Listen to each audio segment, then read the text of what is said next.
Bismack Biyombo, a child of Africa.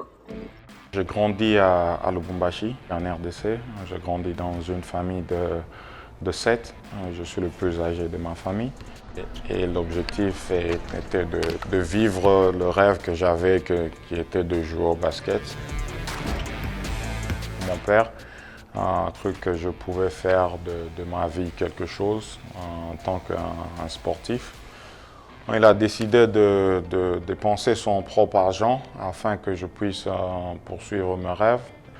On a mis toute l'énergie sur ma carrière et Dieu merci. Comme mon père dit, aller de la RDC au Yémen, l'Espagne et puis arriver en NBA, ça montre que Dieu est vraiment grand. Donc Dieu est grand et on est dans la situation où on continue à faire mieux. In 2012, we launched the Bismack Biyombo Foundation to provide opportunities to children of the Democratic Republic of Congo. Dès le début, mon père avait compris que si jamais j'arrivais à accomplir mes rêves, à travers de ça, je pouvais non seulement aider ma famille, mais aider aussi beaucoup de monde au pays. Donc, je suis rentré au pays, premier jour, enfin un petit camp. On avait à peu près 25 jeunes. Je voulais être le coach et puis je voulais être le DJ, je voulais tout faire.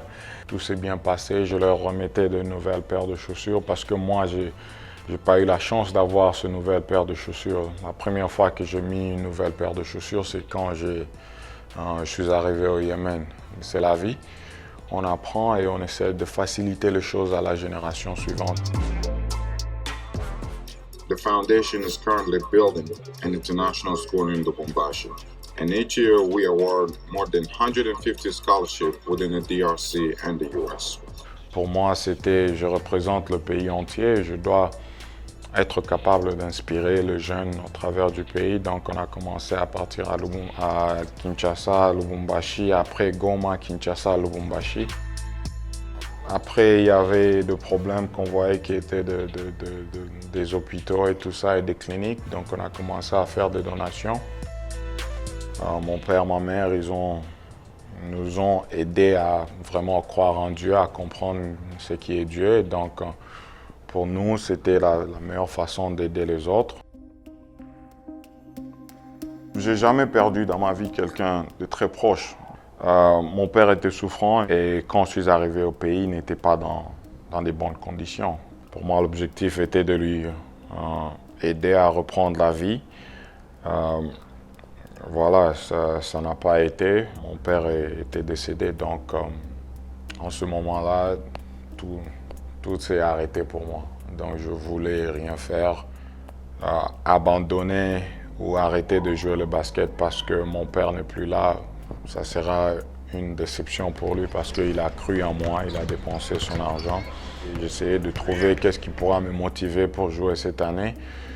C'est de là que j'ai eu le sentiment de donner mon salaire et le désir de donner mon salaire afin de construire l'hôpital en son nom.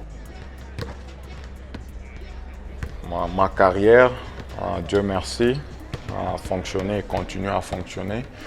Et c'est peut-être le petit cadeau que je peux lui donner, mais aussi en sachant que l'objectif est de sauver le plus de vies possible. Et si on peut sauver quelques vies, quand on est encore en vie, Dieu merci, que Dieu nous fait grâce, on continue à faire ce qu'on peut pour le monde.